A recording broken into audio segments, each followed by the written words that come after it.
أنا جئت في الحقيقة لمواصلة إسنادي وإسناد القوات التقدمية لنظارتكم المشروعة.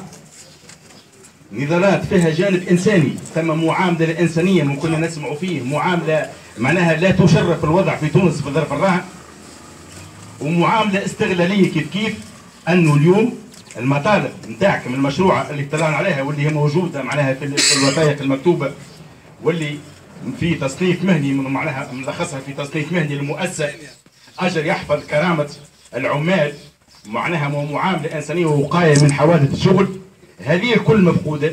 وعلى هذا الأساس يكون نظاراتكم اللي تو عندها قرابة 26 يوم هي نظارات مشروعة، والشرعية نتاعها تتأتى من المظالم اللي كنتوا توضحوا فيها واللي لا غبار عليها، وخاصة إذا كان خذينا الأجر اللي بالفعل الخدامة المظلمة الأولى اللي تعرضوا بها أنهم التصنيف نتاعهم رغم أنه ينجوا في قطاع السيارات قطعة المسفات في قطاع السيارات الأجر اللي يحصلوا عليه هو يختلف عن باقي زملائهم في القطاعات الأخرى.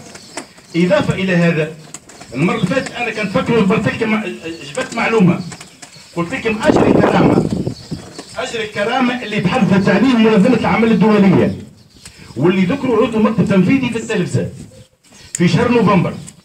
أجر الكرامة الموجود في تونس المينيموم اللي ما يلزمش المواطن أي خدام يهبط منه هو 768 دينار. هذا يسمينه أجر كرامة، وهذا عملته منظمة عالمية اسمها معناها لو تي اي، معناها هي منظمة نتاع ثلاث، معناها منظمة نتاع فيها النقابات والدولة والأعراف، أورجانيزاسيون دو ترافاي انترناسيونال، منظمة العمل الدولية، واللي حسب القناة يعني هنا عندنا زوز مداخل كبيرة وزوز مداخل مقنعة وشرعية لإبراز الظلم اللي تعرضوا له الخدامة في الأجر نتاعهم ومدى الاستغلال. وشوف قداش بنقصكم العرف على التصنيف العالمي نتاع بقية عمال السيارات في تونس وفي غير تونس في باقي أنحاء العالم.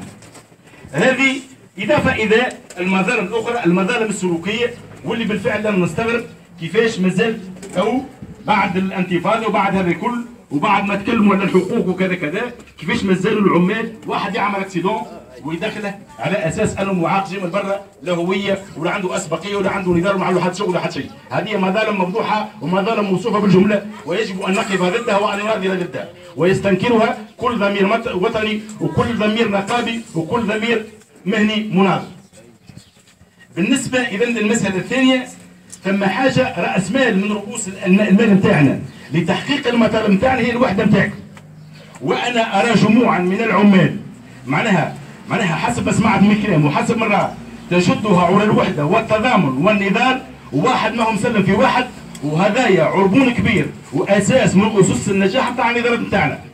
ومهما عملوا مهما حاولوا باش يهدوا الخدامه سواء معناها عبر البوليس وتلفيق التهم والتهم الكيديه، او عبر تجويع العمال في الاجور نتاعهم، او عبر فرض شروط ظالمه من نوع ترددات الى اخره، مهما فعلوا لن يفلحوا في تركيع العمال لشرعيه مطالبهم ولشرعيه قضيتهم.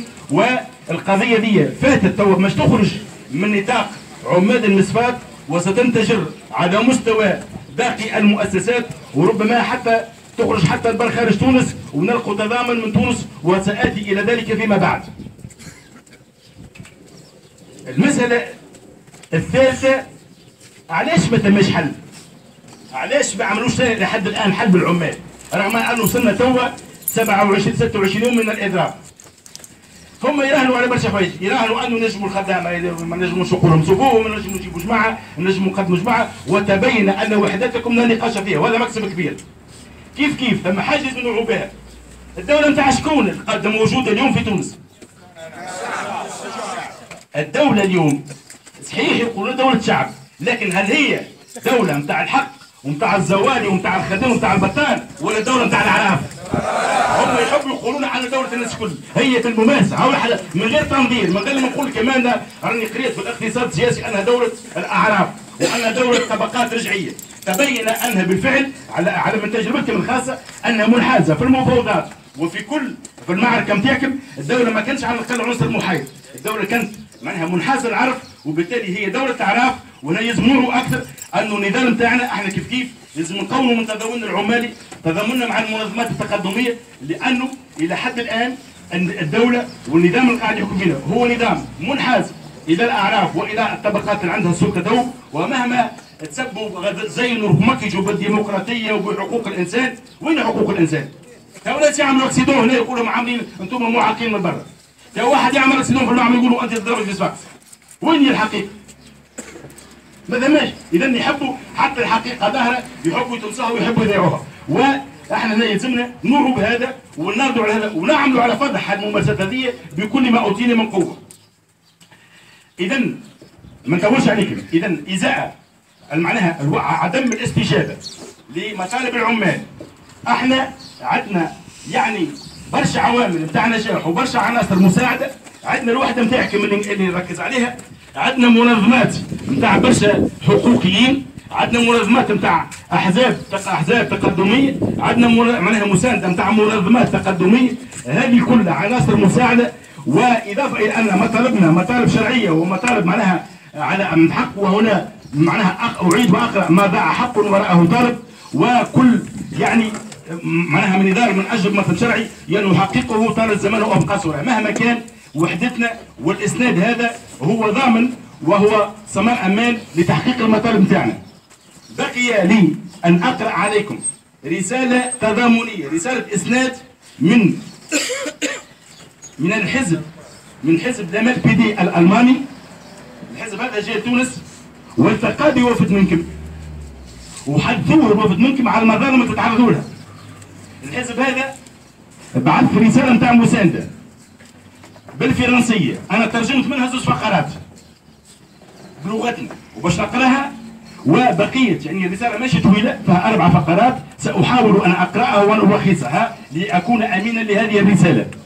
الرساله قلت بعثها حزب اشتراكي تقدمي الماني اسمه MLPD، معناها كان في ضيافه الاسبوع الفاتت، كان في ضيافه حزب الوطن الثوري، وعلى هامش هذه الضيافه التقى بعمال، وهو كيف حزب عنده اهتمامات عماليه، فحكوا معه العمال وقال انا نساند العمال من هذا النوع، وهو يساند العمال في المانيا وفي تونس وفي غير تونس. اقرأوا الرساله: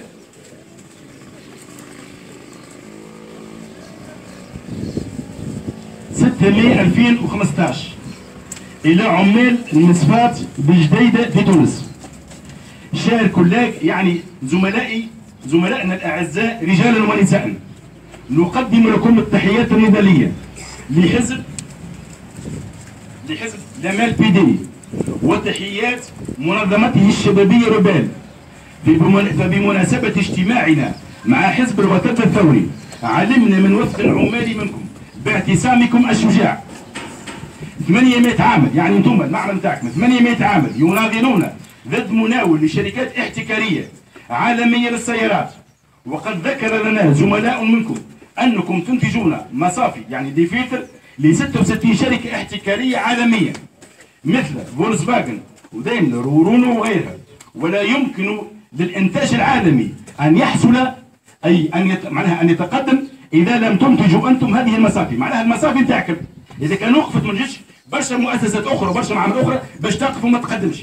يعني الوضعيه نتاع هذه القطعه الصغيره هي محدده في الانتاج نتاع معناها البياس نتاع التشغيل نتاع السيارات.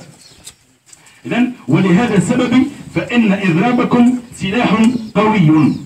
ثم بعد معناها يتكلموا على ان النضال نتاعكم انتم هنا في جديده هو نضال من نضال الطبقه العامله على مستوى عالمي، ويجدوا لكم التضامن نتاعهم والتحيات نتاعهم. وعندهم ندوه باش يعملوها، ندوه تتعلق بالمؤتمر العالمي الاول لعمال السيارات في المانيا. يطالبوا ويناشدوكم باش تبعثوا وفد، تقريبا مازال في اكتوبر، باش تبعثوا وفد منكم لحضور هذا المؤتمر. شكرا لكم وتحيه نضاليه.